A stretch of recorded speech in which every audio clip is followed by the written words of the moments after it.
Hello, and welcome back to the podcast where you are invited for lighthearted conversations about things that matter as you seek to live your most meaningful, beautiful, and joyful life.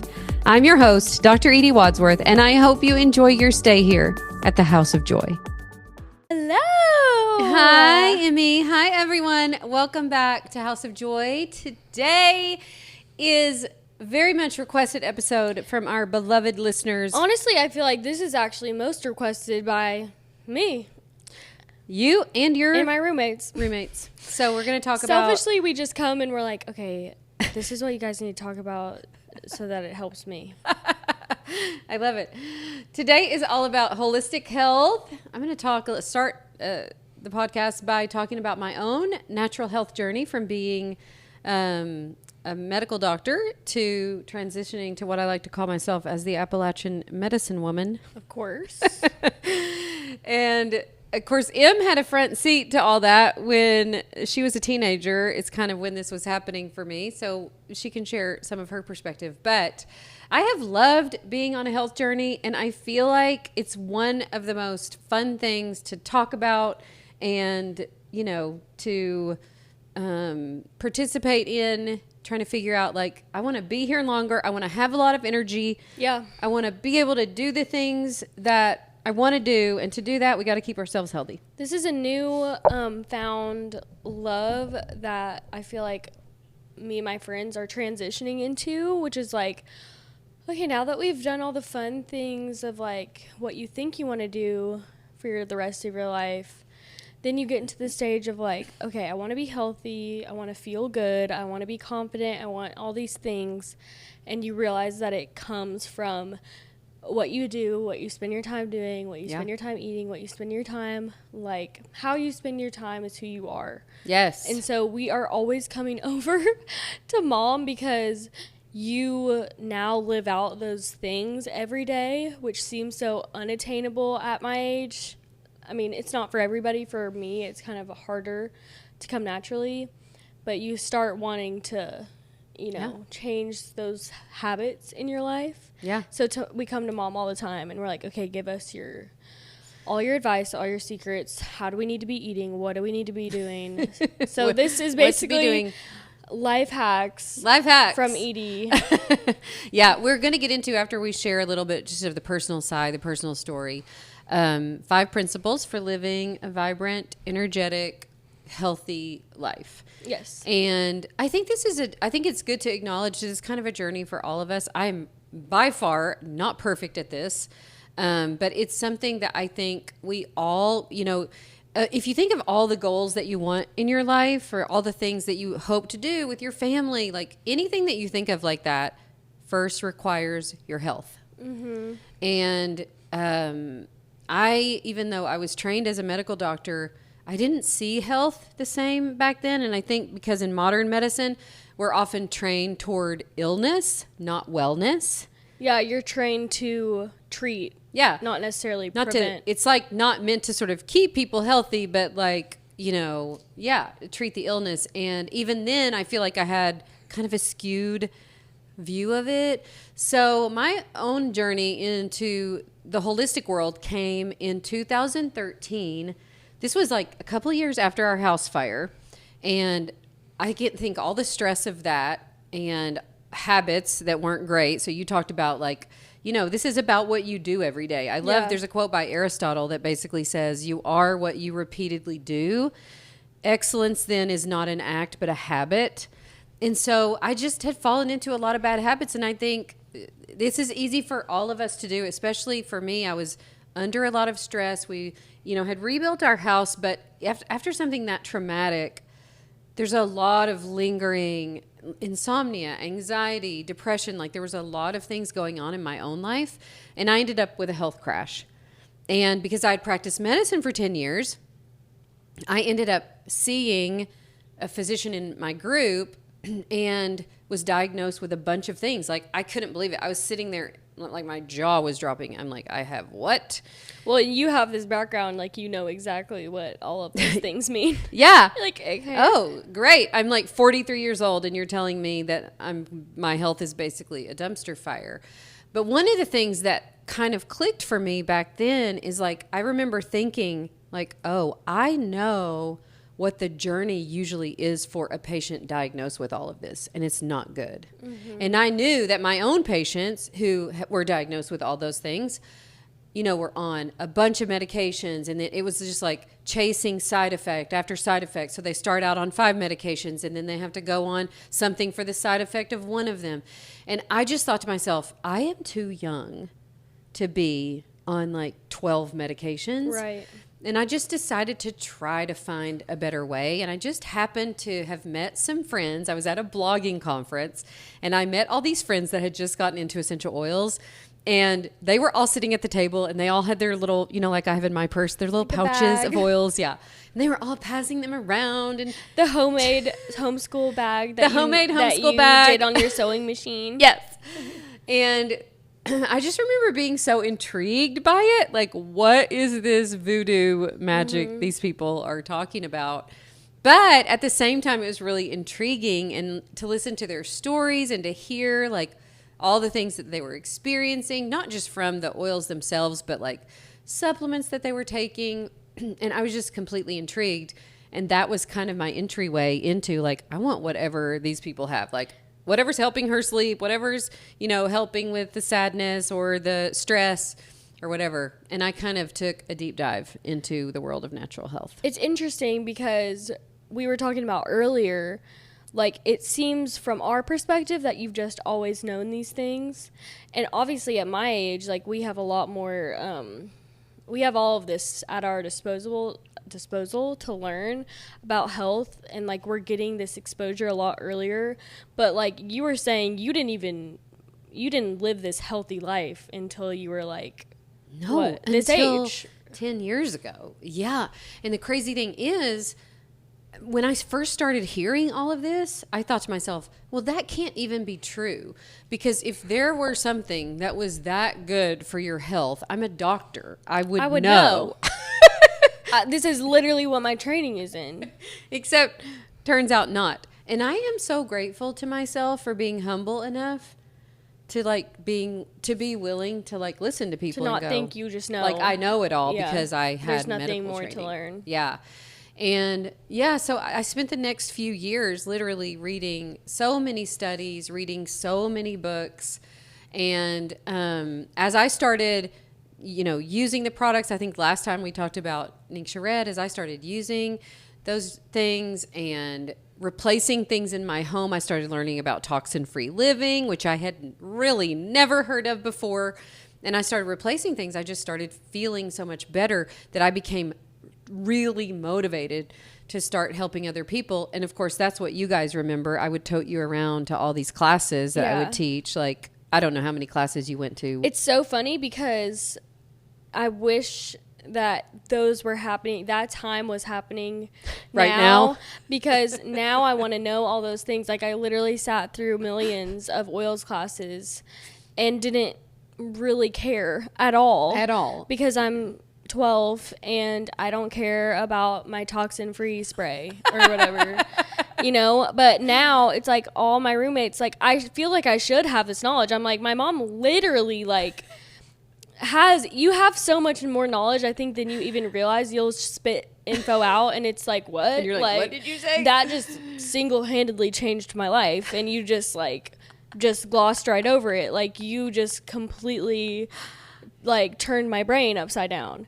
But you just have all this knowledge because of your years. I mean, like I remember like kind of, you just would study like so much of the science behind all of it. Yep. And now it's just like, now I wish I knew all of those things, which you have that like base knowledge, but there was a time when you were like full dive deep into all of that stuff. So much learning, like going to conferences. Yeah. Where I was just amazed. And I shouldn't have been amazed, because what it really boils down to, it gets kind of back to like God created us in this amazing, beautiful way. And before he even made us, he made these natural things. Yeah, it makes so much sense. It makes so much sense. Our world was already filled with all of the things we need to be healthy. Yeah. Before everything came with processed things. Yes, with toxins and processed chemicals. Yeah. And I remember thinking, like, oh my gosh, I was thinking about driving through my own town, and like everywhere, like think of driving through our little town. Everywhere you look, doctor's office here, doctor's office there, pharmacy, physical therapy. Like literally almost everything that you see when you pass is either something that's making you sick or somebody to make you better. Right. Or, to help you get better. And I'm like, why are we so sick?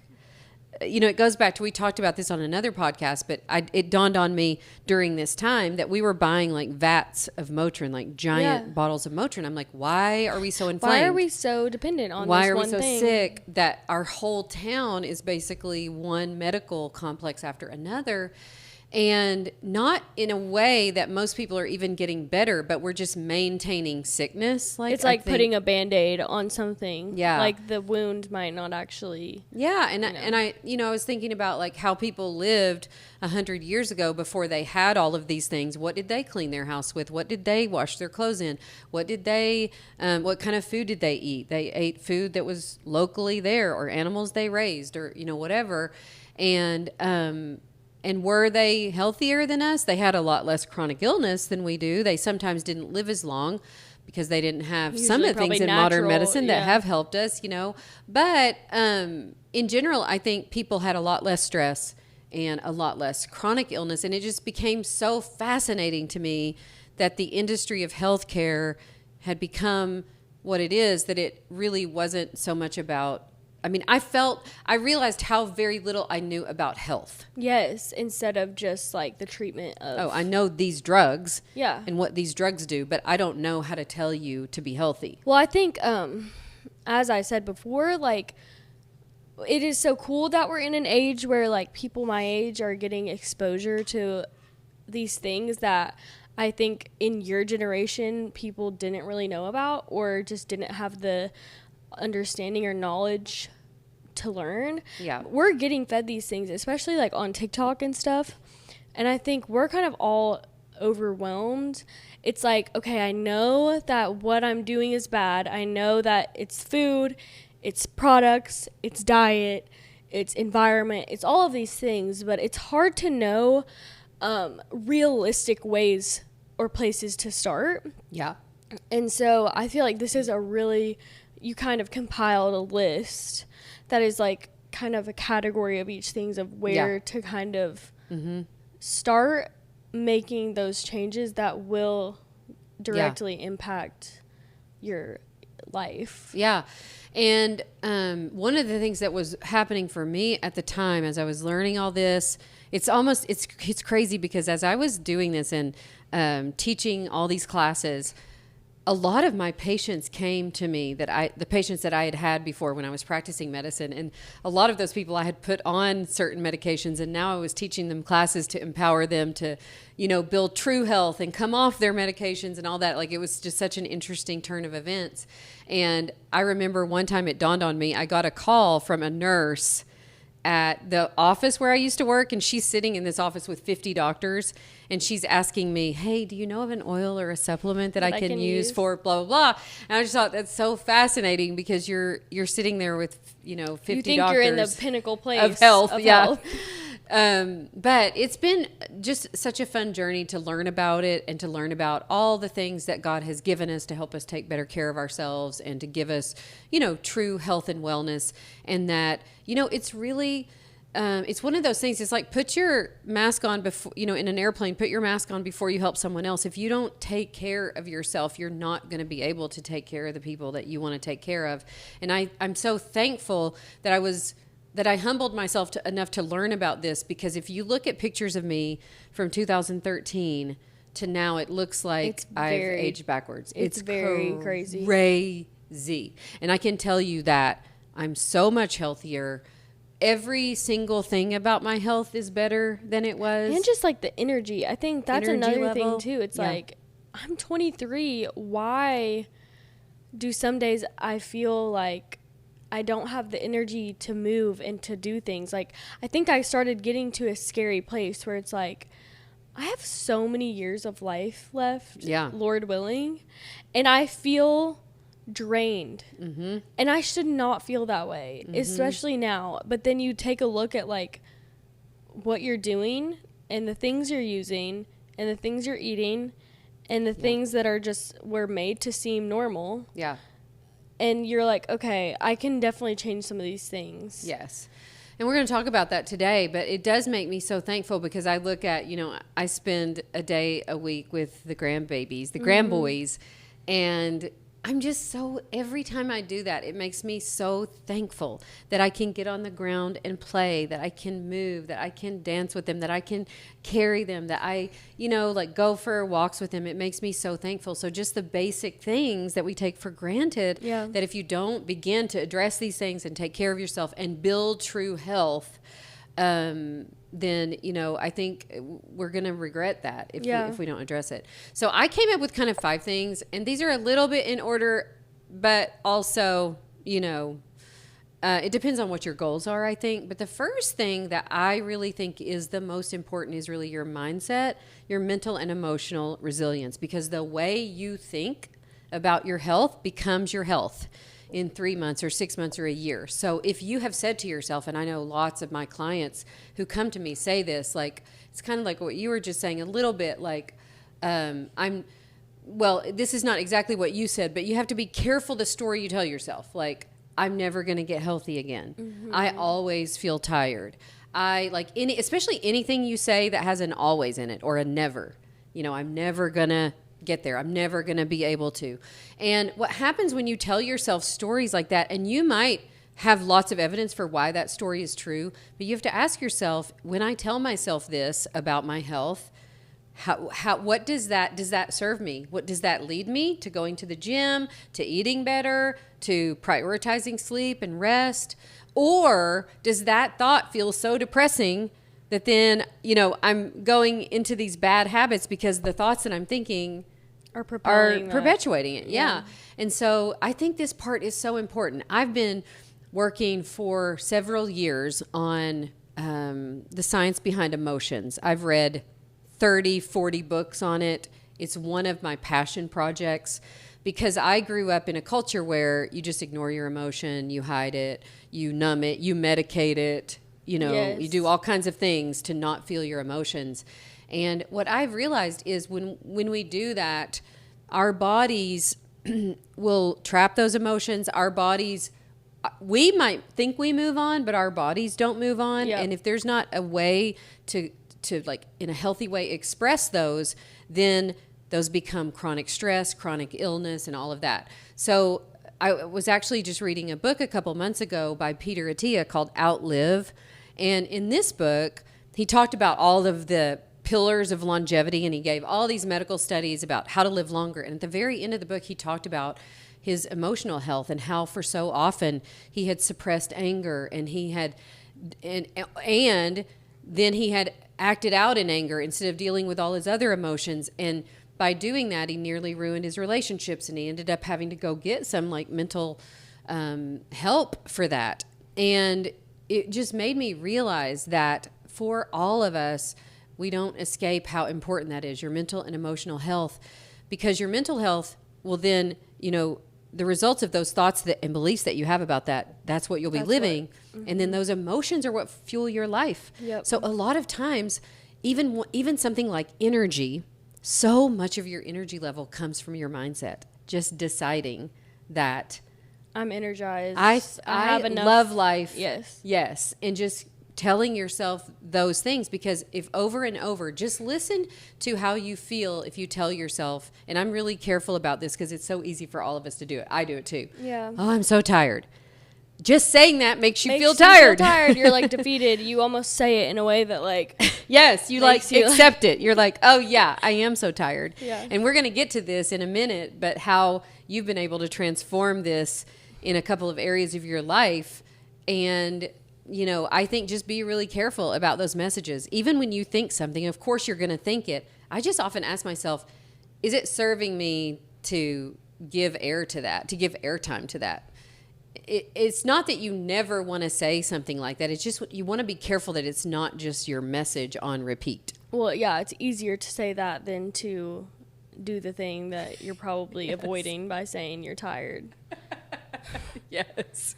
I'm just tired. I'm just tired. Yeah. Yeah. And so I think, part of this too is just really prioritizing becoming your true self, becoming who God made you to be, being honest and open and vulnerable, open-hearted about your life, just all of those things that lead to a really healthy life. It's going to be really hard to build a physically healthy life if you don't start there. It's so interesting because I feel like our episodes up to this point have mostly been on mindset.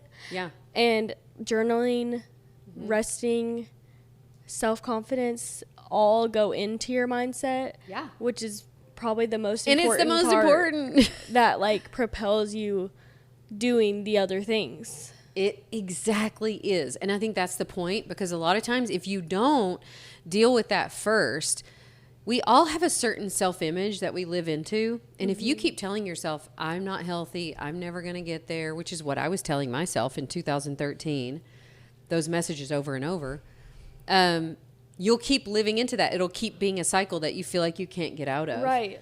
And the way you get out of it well, I've is found with your mind. so much, because we're going to talk soon kind of about like now the journey that we are going on, because I think some of the points like I'm finding that they are really helping. Yes.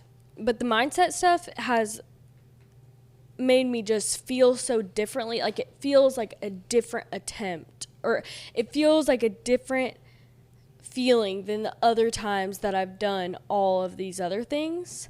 Yeah. I feel like so many people have tried to eat better or try. It sounds so easy. Yeah. But you don't think to work on. Well, it's also harder to work on your mindset. It's not like you can't just, go to the gym. Like you have to sit there and be with yourself like we've talked about before. So that actually has helped every other thing and getting to a place where I'm like feeling like I want to do it. That is the key, Em, and I love, when we were talking about this earlier, I love that you said that, like, I'm finding that I want to do it, and I think it's because you're starting to retell the story, right? Yeah, like I feel instead of like doing what you're doing from willpower or forcing yourself and or shaming yourself. Or like, shaming yourself. You're so bad at doing this. You never have like stuck with what you said you're going to do, and so you're going for a week and then you stop. Yeah. Yeah, and you keep living by those stories and you'll keep proving yourself right. So it's worth it to really ask yourself, like, what are the things that I've been telling myself about my health? Right. And have I gotten to the point where I will allow emotion instead of resisting it? Emotion is what fuels you. So what do you want your life to be fueled by? Do you want it to be fueled by resentment and comparison and, holding grudges and feeling sad and all of that? It's not that you'll never have those emotions, but can you just allow yourself to have them, process them, and then create what you want to create with your mind, because your those things that you think about are what create your internal life, those emotions that are going to fuel you. And it's really important. I think it's more important than people think. So I start there. Mindset first. Mindset, emotional work, definitely the place to start, so that you really rebuild. It's like you're rebuilding yourself from the inside out. And on a firm foundation. And on a firm foundation. Good point. Yeah, instead of just going, I'm going to change these 3 habits. The second thing that I think is really important is just addressing in your nutrition and in your environment the toxins. So if you're eating a ton of processed food, if you're eating a lot of simple sugar, to me, it's just like when I used to have patients, I would just say, like, shop the perimeter of the grocery store, because if you're shopping the perimeter, you're not spending all day reading labels, because there's no labels on produce or beef or eggs. There's very little label to read there. Yeah. And then for the things that you are buying in the middle, how many ingredients does it have? And if it has a big, long list of ingredients that you can't pronounce, I always used to tell my patients, your body can't pronounce it either. Your body doesn't know what that means. It doesn't know how to break it down. In terms of like products that you use in your daily house or life, like what that spans from like cleaning to showering, personal care. Yeah. I think that was something that overwhelmed me at first, because it's like, so literally everything in my house, everything that touches my body. Once I started to learn about the toxins and just like, it's the same thing. Read the back of a spray bottle that Yeah. you spray on your counters every day, or read the back of a laundry detergent. Like, once you do kind of start to become aware of it and intentionally Yeah. look into it, it became very overwhelming to me. Yeah. And I was like, okay, well, it's unrealistic for me to like go through. I don't have enough money, to go through And throw everything away. throw everything away Yeah. and replace it all. Yeah.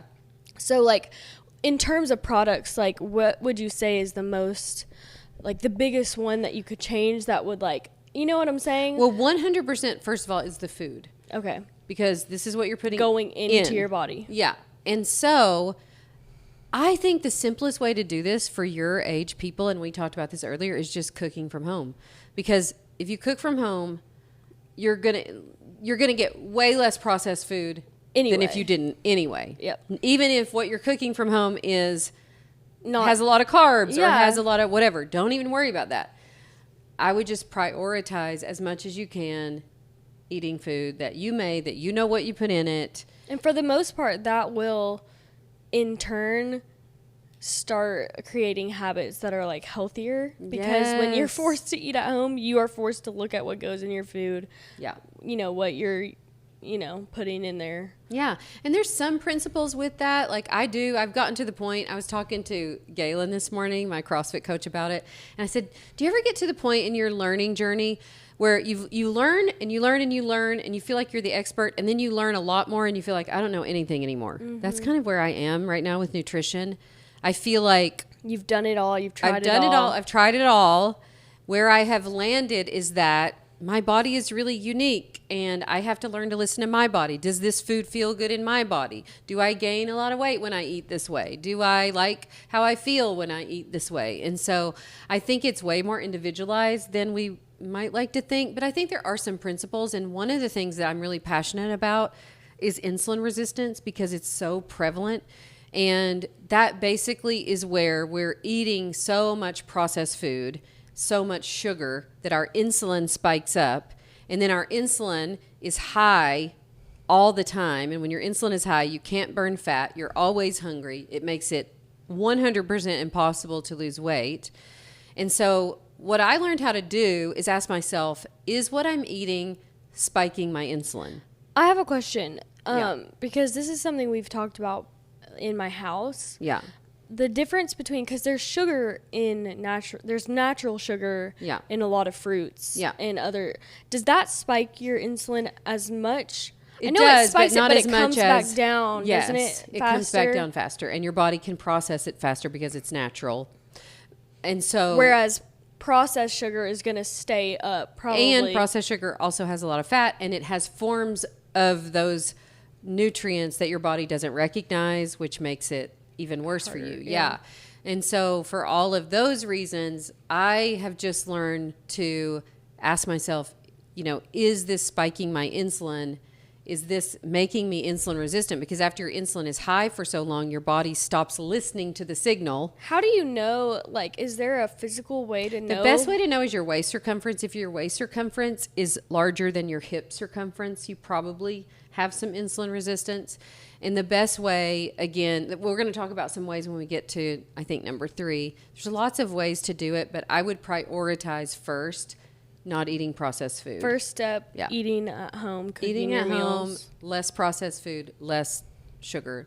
Yeah, I would say that. And I think knowing a place to start that's not overwhelming has exponentially changed my outlook on it, because it feels attainable. Like, when I'm not giving myself these strict guidelines on what to eat, all of a sudden, like, I just tell myself I'm going to cook this week at home. Well, and I love that. The other thing, sounds kind of crazy, but I have found that since we do most of our grocery shopping through Instacart, I buy way less food. Mm-hmm. So we do home chefs for dinners. And so that's, food that you can cook at home and put together at home. And because I'm not in the grocery store, like, tempted by, like, you know how it is. You go in the grocery store, like, oh my gosh, look at that and look at that. And I have just found that it's so much simpler for me to stay on the eating plan I want to be on if I don't bring it into the house. And so because we kind of, don't eat out much, and we're cooking from home. We're grocery shopping, mostly just the stuff that we eat and need every week. That has really helped. Now, I know it's more expensive, but I think in the long run, it's not more expensive because you can also do Instacart pickup, which have no delivery fee. Yeah. And they shop it all for you. So yeah. And some people are like, well, I like getting my own produce.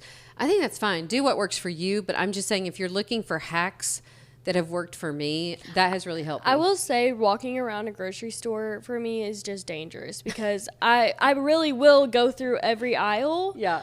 And then you're like, picking oh, there's this up. new thing of Oreos. Yeah. That's why I like to go to Trader Joe's, because at least if I'm walking around there, I at least feel a little better about the things that I'm just randomly picking up off the shelf because their packaging is so good. Yes. And then beyond food, I would say when I started realizing this, you resist the temptation to just go crazy. Do I still have things in my life that are toxic? Yes. Mm-hmm. But I have removed, I would say 80 to 85% of them. I got rid of 1 million toxic cleaners. We use one all-natural cleaner now, which is Thieves. And like, I don't go crazy about it. It's not that deep all the time. You're not if like, you're removing most of it, and you still want to use your lip gloss that you get from Sephora, great. You kind of, I don't know if this was just something you told us, but like detergent as like using a natural detergent. Yes. It's what your sheets are because washed you're in, laying it's on your it. Clothes, it's in your clothes. It's on your body. Detergent is a good one to switch out. Yeah, to something more natural. Yep. So I've tried to cleaner, like just having one simple cleaner. It's hard for me, honestly. This one is the hardest one because, like, we want to smell good. Yeah. And there's so many things to do that. Your deodorant, perfume, your body wash, your hair products. Like, I want them all to smell so good. Yep. And we're so conditioned to, like, these scents. You're conditioned to the fragrance, and that's where most of the toxin is. So the more like outwardly crazy fragrant it is, it's probably not great. And when they put fragrance on the back of a bottle, that can mean up to 100 chemicals, 200 chemicals. Don't know. They don't have to say. And you're spraying that. That's another thing. Now, once you're aware of it, you're like, oh, I'm literally spraying this onto my skin. Yeah. Probably it's like seeping penetrating. in. Yep. I don't know. I know it. Like, I also don't want to be crazy about it, but no. But the other thing that I think what happens over time is that you start to realize, like for instance, I could never now wear anything from Bath and Body Works. Like, it smells so horrible to me because I've reconditioned my nose. I have diffusers in the house.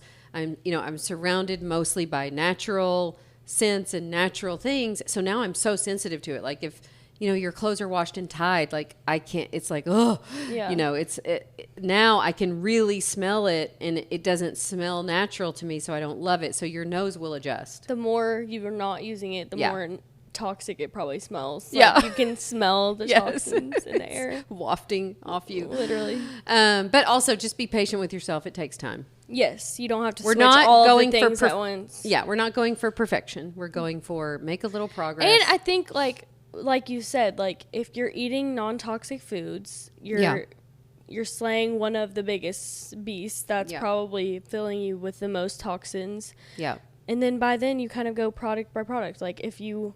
Yeah. I don't know. That's why I'm thinking of, like, detergent as something that is... Detergent, household cleaner, food, I would say. Top 3. And then if you master those, and you probably will just naturally start to, like... Yeah. Change the little other things. Yeah. And if you look at like what's happened with diseases and especially chronic things, when they let all of these chemicals in, I think it was in the 50s when they gave this sort of grandfathered in, like all of these chemicals that are in our food and in our products, those, there were at the time no long-term studies on those and how they were going to affect us. And if you look at fertility rates and rates of asthma and autism, like just so many things that like skyrocketing rates of, there's got to be something that we're doing. And I think too that's bringing light to this is just hormones in general. People just talking about how these toxins affect your hormones, which then affects your energy, which then affects your fertility. Like, it can affect everything. Yeah. And I think that's where the conversation started. And for a lot of people my age, I think are becoming more aware of it just because it's more accessible to like know these things. But yeah, I think that's where it started with the hormones, which like is a whole other topic. It's a whole other topic. We'll cover that someday. But yeah. So that's what I would say is remove the big toxins as much as you can and don't stress about like, oh my gosh, just do the best you can. The third thing that I would say is movement. And so you and I have talked about this a lot. 2 things, lift heavy weights and walk a lot. Yeah. So that is what I do. And I keep it simple. I walk a lot and lift heavy weights. I know. I've been on, all of my friends know. I don't know if it's more of a challenge at this point, but I don't care. Like, whatever the reason that I am so obsessed with walking, it stems from you because when we went to walking has just never been like a big, huge part of my days. I didn't really care. Yeah. But when we went to New York, we're obviously walking around everywhere. And it made me aware of how much I'm clearly not walking because I was like, we did walk a lot, but like we walked like probably 14,000 steps, 18,000 steps one day. Yeah. And I was so sore, which yes, that's a lot of walking, but people who are like local to that area do that every day pretty much. And then when we got home from that trip, we like got 10,000. Kept it going. We kept it going. And I felt so motivated by like getting that 10,000 a day and just realizing when you're intentionally thinking about getting that number. I know the number people are doesn't kind of like that much. Don't obsess about the number. But obsessing about the number for me is just helping me be aware of how much I'm moving. Yeah. And it's like changed my mindset even about the gym. Like I have found that I genuinely want to go to the gym, which has just never really been the case for me, especially if I'm not like in a group class setting. Yeah. But like getting that movement in a day and propelling that, especially when you work at home or when you sit all day, like really being intentional about how many steps you're taking, more for the movement I'm getting in a day and how much walking can like truly really help your health and how you feel. Like I truly have felt so much better the last couple weeks, and I know it's just a couple weeks, but like I said, it feels different this time. Like even going to the gym, it's just I don't know how we were talking about correlation. This. Yeah, we were talking about this because you were like, Mom, I'm becoming like you. I like to park way out so I can get more steps in. And I like to go to the gym. I made fun of you about this on the podcast. I literally know that I did. And now I'm doing that. And I'm like literally a psychopath walking laps around my kitchen and around try to get your steps the living room. And I literally look crazy. I'm like having a full-blown conversation with my roommates in the kitchen while I'm just like passing by the walkway every 5 seconds because I need 500 more steps. I love it so much. It might be like a little crazy, but I don't care. Like that's where I'm at because it makes me feel so good. Even if I didn't work out, like knowing that I moved my body to an amount where I get in bed and I'm like really tired. Yep. My legs kind of hurt. Yep. Like in a good way. In a good way. You feel like you did something. Yeah. Yes. And especially if you're somebody like us, we work from home. And so, yeah, it's really important. Well, even more if you don't.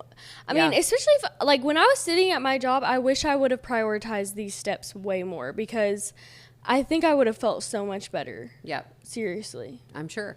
And we talked about insulin resistance earlier, but there's lots of good studies that if you walk after you eat, even if it's just for 5 or 10 minutes right after your meal, it lowers your blood sugar really well. And so I love taking steps after a meal, even if it's just a short walk to the mailbox and back, like anything. And as you do it, and you're seeing this, the more you do it, the more you want to do it. Like it really, Dad and I are both this way. Like he's always been a walker, but, it's funny now because we just are like, oh, let's go out and go for a walk, you know? I know. I'm turning right into my parents. It's all. Everyone always said it. Everyone always said gonna happen. That one day you're just going to be your parents, and here we are. What did you say you saw on TikTok about the hot girl walk or something like that? Oh, yeah. I mean, this is like honestly come and gone as a trend. Oh. But like hot girl walks were like so popular probably like a year ago or something like that. COVID, it started because no one could do anything. Yeah. But I never really understood the hot girl walk, and I am finally there, and no one else cares anymore. But I just want you to know that I am in my hot girl walk era. 2 years late, and that's okay. I love it. And then the lift heavy weights piece. Don't be intimidated by this. Mm-hmm. Just lift heavy things. Go hire a trainer for a few sessions. Learn how to lift. Go to a CrossFit gym. But here's what I will tell you. The more muscle you have on your body, the longer you live. I think people are scared, people as in me, we're scared. Like, they're scared if they will lift heavy weights that they will look a certain way, like not so... It's not true. It's not true. No, it's so hard to build muscle that you're never, especially for a female, you don't have enough testosterone to build muscle like that. Like, it's not going to happen. What's going to happen? And people who look like that, like, are intentionally, like... looking like that. Dedicating their life to look like that. Yeah. So don't worry. Your lifting heavy weights is going to be so good for you. It's the best. One of the best things that you can do for your health is to age well by creating the muscle. Another thing, again, about insulin resistance is muscle is a tissue that is way more sensitive to insulin. So that also will help lower your blood sugar the more muscle you have.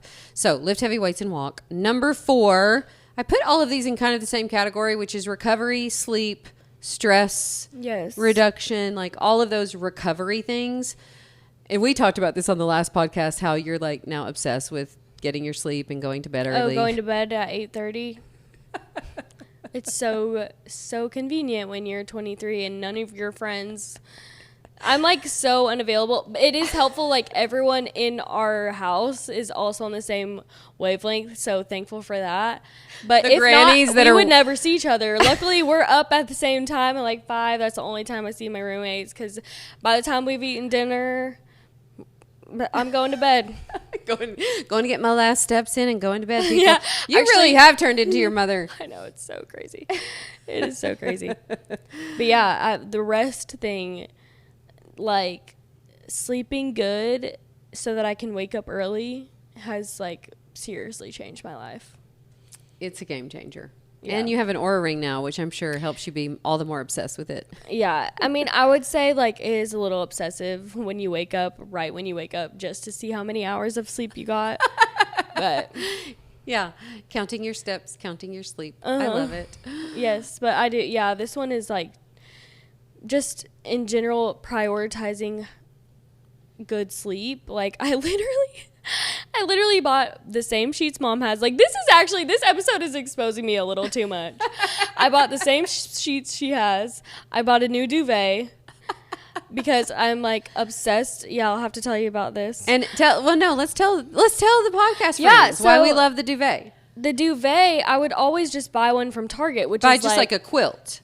Yeah, it's just like already filled duvet, like quilt cover. Yeah, and then Emmy's like, why do our blankets at home? Yeah, I was coming home and I was better? Like, there is something different here. And like, Mom was telling me, and I've always known she did this. It's just so crazy growing up because you realize literally everything you say is right. You like made fun of. You try to do things on your own, but then you realize that was not a good idea. But... you always would get a duvet cover and then to put on a down comforter because the down is heavier, and it was before weighted blankets became the thing. Like you have this sort of heavy down comforter, but it's not super hot because it's like down feathers in it. It's cool, yeah. And then you put that in a duvet, and there's just something about sleeping in that that's like sleeping. Well, it's like with every clouds. night I feel like my sleep has improved, and I want to get in my bed. Some people like don't want their room to be that comfortable because then they'll never leave. I don't feel that way. Like I love getting up finally when I do actually get up, but prioritizing my comfort, my sleep. Me and my roommates are into pajamas now. Like I feel like I have more expensive pajamas than my closet's clothes, like my actual day clothes, because I'm actually spending more time asleep in my pajamas. I do have a set right now, which has given me life for the last 3 months. I'm going to be so sad when I can't wear my pajama set. But it's like it all flows into the idea of like really caring about the rest that I get and the sleep that I get, and because it really does affect my next day. Yeah. So yeah, I love it. I know. I love it so much. Basically, here's a guide to be an absolute granny pants When you're 23. when you're 23. I read this book a few years ago called Why We Sleep by Matthew Walker. It's such a fascinating book. And it makes you, like, all the stuff that we just said is a result of me reading that book years ago and going, Wow. like, I used to pride myself on, like, I don't need much sleep. I can sleep 4 hours and then I can whatever. I'm like, no, y'all leave me alone. 8:30. I'm done for the world. Done. Like, and Tom, it's so funny because Tom is now 11 going through, you know, Puberty. transition to a little teenager, and he's like, It's lovely. nobody else in my school has to go to bed so early. You're such a grandma. You make us go to bed early. So he complains about it, but guess who needs 10 hours of sleep? He does. Oh yeah. So anyways, yeah, sleep is important. He'll come back around. He'll come back around. Last thing that I want to mention when it comes to this is connection, community. We are wired for this. And whether, you know, like there's so many different things that we've talked about where you could do that. Like for you, you know, you've got your roommates and you guys have this connection and you can do your walking together. And I know some of the other things you do together, like puzzling and knitting and Bible study. and Bible study. But it's really, really important. We're wired for it. We do better, feel better. And the truth of the matter is when people get to the end of their life, no matter how successful they were, no matter what they created in their business or in their job or whatever, do you know what most people, if they have any regrets, you know what they were from? What? The relationships. I wish I had spent more time with my kids. I wish I had spent more time with my spouse. I wish I had spent more time with my mom. I wish I had. So do that now. Mm-hmm. Like use their wisdom and prioritize the people. That is probably what has made the last year of my life so much more incredible and joyful is prioritizing the things that, and not that what you say is like right and always great, but like using your wisdom and actually, you know, taking those things in that I've been surrounded by my whole life, and suddenly now I'm doing all of them, and like I'm like, oh my gosh, it's like I've heard this for the first time ever, even though you've been telling me all these things forever.